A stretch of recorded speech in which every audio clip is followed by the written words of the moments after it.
अधिवेशन वाढवावं? आम्ही असं म्हटलं होतं की एक आठवडा अधिवेशन वाढवा, जेणेकरून विदर्भावरती सविस्तर चर्चा होऊ शकेल. परंतु या सरकारकडे बहुमत असून देखील त्यांची नागपूरमध्ये अधिवेशन वाढवून विदर्भावरती चर्चा करण्याची फार मोठी काही इच्छा दिसली नाही आणि त्यामुळे त्यांनी 21 तारीखला हे अधिवेशन संपवण्याचा निर्णय घेतला आहे.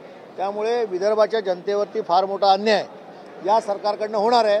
याचा अर्थ असा की विदर्भावरती सविस्तर चर्चा न होता बॅकलॉग भरून करण्यासाठी ज्या उद्देशाने विदर्भात हे अधिवेशन घेतलं जातं ते अधिवेशन एक आठवड्यामध्ये हे सरकार गुंडाळत आहे असा त्याचा अर्थ होतो. विपक्ष की ओर से एक हफ्ता और अधिवेशन बढ़ाने का सुझाव हमने सत्ता पक्ष को दिया था, लेकिन बिजनेस एडवाइजरी कमेटी में सत्ता पक्ष के लोगों के पास बहुमत होने के बावजूद भी उन्हें एक हफ्ता बढ़ाने में कोई इंटरेस्ट नहीं था, दिलचस्पी नहीं थी.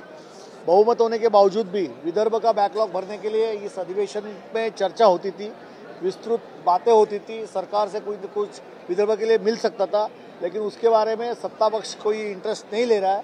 इसीलिए 21 तारीख को जो अधिवेशन खत्म हो रहा है, जिसके कारण विदर्भ के जनता का भ्रमनिरास इस अधिवेशन में हो रहा है, इसका जिम्मेदार सत्ता पक्ष के लोग होंगे.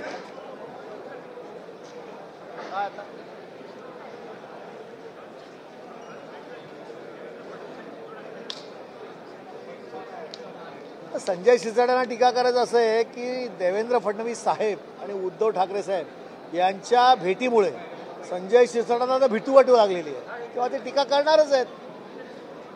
असं आहे की महाराष्ट्राला सुसंस्कृत राजकारणाची एक परंपरा आहे. त्यानुसार देवेंद्र फडणवीस मुख्यमंत्री झाले, माजी मुख्यमंत्री म्हणून उद्धव ठाकरे साहेब या विधिमंडळाचे सदस्य आहेत.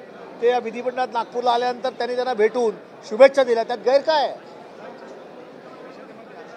हां, काल अजितदादा या सभागृहात नव्हते, त्यामुळे त्यांना शुभेच्छा दिल्या नाहीत, त्यांनाही दिल्या असत्या.